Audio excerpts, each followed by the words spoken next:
Welcome, everybody, to the second annual I Predict the Academy Award Winners show. Last year, I'm actually having a hard time finding it. Is it on Variety? Okay, that's fine.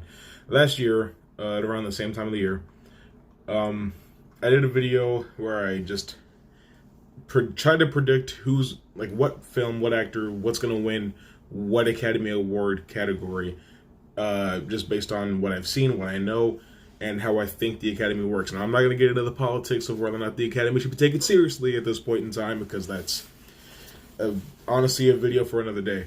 I really just want to take a look at like the bigger categories and just see how much I can get right. I might address it. There's a strange dog outside my house, and by strange I mean I don't know it. But yeah, I might address it, like, what I got right later on.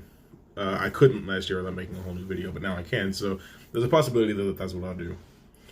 So I'm going to go ahead and start with Best Actor in a Leading Role. The nominees are Antonio Banderas, Leonardo DiCaprio, Adam Driver, Joaquin Phoenix, and Jonathan Pryce. Now, I've only seen the performances from Leo, Adam, and Joaquin, and I'm going to go ahead and say, based on how the Academy operates and what I saw, I'm going to say Joaquin. Adam crushed it. Leonardo crushed it. But Joaquin, for that being my first, like, performance I've ever seen from him, he absolutely destroyed his performance. He did such a good job. And I think the Academy is going to acknowledge that. Best Supporting Actor. Tom Hanks. What? I guess. Tom Hanks, Anthony Hopkins, Al Pacino, Joe Pesci, Brad Pitt. Now, I didn't see Beautiful Day in the Neighborhood, The Two Popes, or The Irishman. So the only performance on this list I've seen is Brad Pitt in Once Upon a Time. So I actually really do think it's going to go to Brad Pitt. I've been saying since the movie came out, like I said in my review for that movie, if you want to go back and watch it, you can. I said, I think Brad Pitt might get Best Supporting Actor. So I really hope that I'm right, because I'm not changing my position on that. Best Lead Actress, Scarlett Johansson, Cynthia Erivo. Cynthia. Her name is Cynthia. Ooh, that's a name I don't know how to pronounce. Charlize Theron and Renee Zellweger. Only performance I saw was Scarlett Johansson, but I know that Charlize Theron is a superior actress. So I'm going to go ahead and say whoever was in Little Women, because Little Women apparently took the world by storm. I didn't get to see it, so don't come after me. I don't like how my camera's set up. I don't know, I guess that's better. Best Supporting Actress, Laura Dern, Kathy Bates, Scarlett Johansson, Florence Pugh, Margot Robbie.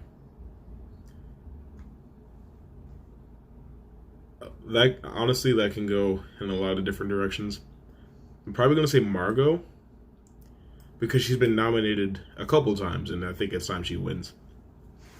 Best Animated Movie. How to Train Your Dragon 3, I Lost My Body, Klaus, Missing Link, and Toy Story 4. See, the thing about animation last year is it didn't have a very good year. Toy Story 4 was probably the most technically impressive animated film that came out last year. So I wouldn't be surprised if it wins based on that merit alone. But yeah, Toy Story 4. It's probably going to win. Cinematography, The Irishman, Joker, The Lighthouse, 1917, and Once Upon a Time in Hollywood. Call it gimmicky. Call it Oscar bait. Say whatever you want about it. I think the cinematography in the one-take format from 1917 is phenomenal.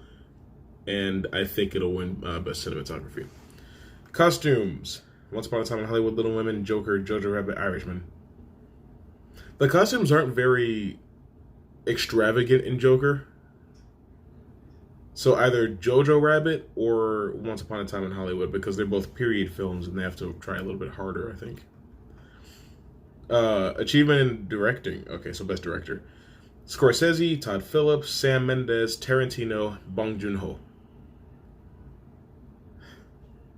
My heart wants to say Tarantino. My brain is telling me Bong Joon-ho. And some other third thing is telling me it's going to go to Todd Phillips, because why wouldn't it? But because we're looking at the Academy, Martin Scorsese. Best documentary? I didn't watch any documentaries. I can't say anything about that. Editing: Ford versus Ferrari, The Irishman, Jojo Rabbit, Joker, Parasite. Oh, Parasite is so well edited. But so is Ford v Ferrari. See, I'm grappling with a lot of movies that are on my top 10 best movies of 2019 list. So that's why this is particularly difficult for me.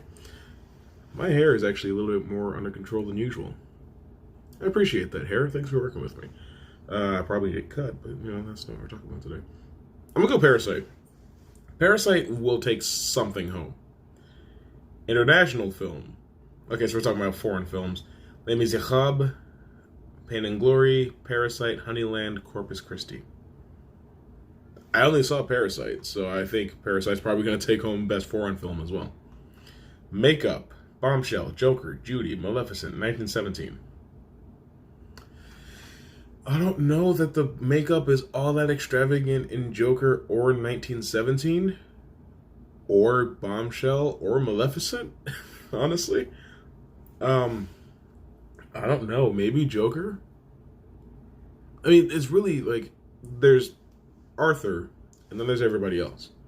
So I'm not ultra sure. I want to say 1917, but it might go to Joker. Achievement in original score. Got it. Joker, Little Women, Marriage Story, 1917, Star Wars: The Rise of Skywalker. Call me crazy, call me a hater, whatever you want to say. I don't think the sequel trilogy has had a very memorable score. Like, I can't just call to mind any of the songs from those movies, but I mean, give me the original trilogy. Prequel trilogy. Hundun, Shundun, Shundun, Hundun. Like, it's easy. But sequel trilogy, I got nothing. 1917 was great, but as I've said multiple times, Joker's score was bone-chilling at times, and I would not be surprised if it takes home original score. I don't understand why Avengers Endgame isn't on there in place of Rise of Skywalker, because Portals is like one of the most memorable songs from any score last year. Do do do do do do do do do do do do do do do. Anyway, original song. I Can't Let You Throw Yourself Away. I'm Gonna Love Me Again. I'm Standing With You. Into the Unknown. Stand Up. I only heard I Can't Let You Throw Yourself Away and I'm Gonna Love Me Again. Elton John is a prestigious musician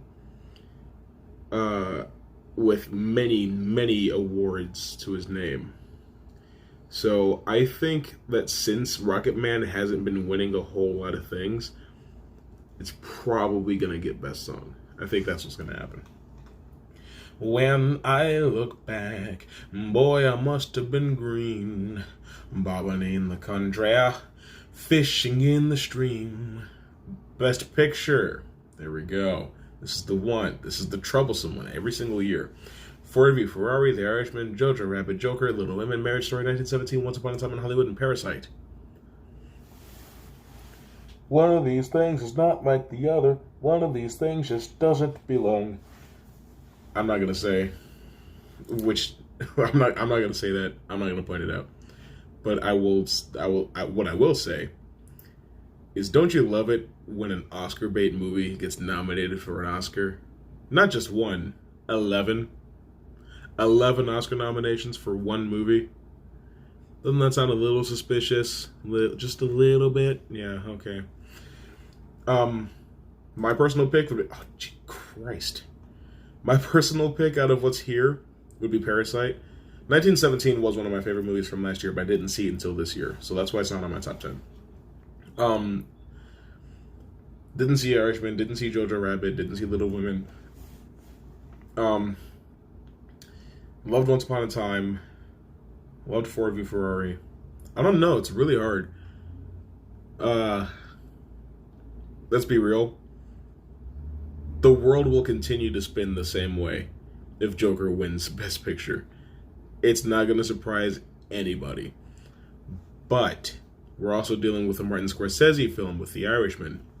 But we're dealing with a breakout foreign film with Parasite. But we're dealing with like the first elite film from the Logan director, Ford vs. Ferrari. And he was nominated for Best Adapted Screenplay with Logan. So maybe Mangold's going to be on a roll. We'll see what happens. Personal pick, Parasite. Production design, The Irishman, Jojo Rabbit, 1917, Once Upon a Time in Hollywood, and Parasite. Parasite. I don't think it's really that hard. Best animated short. Did Pixar do an animated short for Toy Story 4? I don't remember. Was there? I don't think there was a thing for Toy Story. Sound editing, Ford v. Ferrari, Joker, 1917, Once Upon a Time in Hollywood, Star Wars, The Rise of Skywalker. What sound editing in Joker was that impressive? A gun going off? Anyway. I don't know. Honestly, I don't think any of these were all that impressive when it comes to sound editing. I'll go Ford v. Ferrari. Sound mixing, Ad Astra, Ford v. Ferrari, Joker, 1917, Once Upon a Time in Hollywood. I didn't see Ad Astra. I honestly forgot it came out.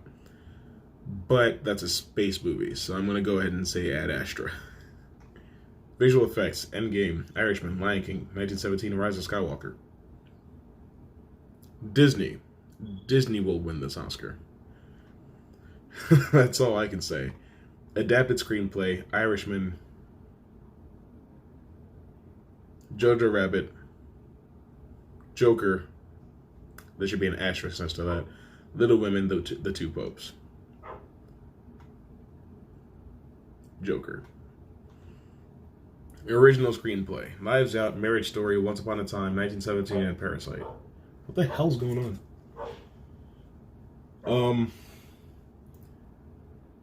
Is that Knives Out's only nomination? Parasite. Alright, now a lot of people like The Lighthouse and Uncut Gems got snubbed. Midsummer got snubbed. Those are basically just higher budget indie films, and I'm not saying that to take away from those movies at all. But I'm saying it to call attention to the fact that the Academy does not seem to recognize that sort of thing in the larger categories. Independent films, sure, but independent films from a AAA studio, they don't seem to acknowledge that. That's why Studio A24 just does not get acknowledged at the Academy Awards. It didn't happen years ago with It Comes at Night and Hereditary. It shouldn't surprise anybody now. So, just keep in mind, Studio A24 does not get proper recognition from the Academy. Don't let it bother you. A lot of movies don't get proper acknowledgement from the Academy. Avengers Endgame should have gotten a lot more than just special effects. It should have gotten sound design, sound mixing, production design, costume design. And I do think there needs to be a new category for like visually enhanced performances like Thanos or Snoke or Caesar or Gollum. That way maybe one of these days Andy Serkis will take home an Oscar. But I think that as these CGI heavy movies continue to be such a large part of our culture, I think that something along that line needs to be introduced into the Academy Awards, and until that happens, it's always going to feel like there's something missing, because a lot of actors that go and they give their heart and soul into these performances aren't getting recognized whatsoever.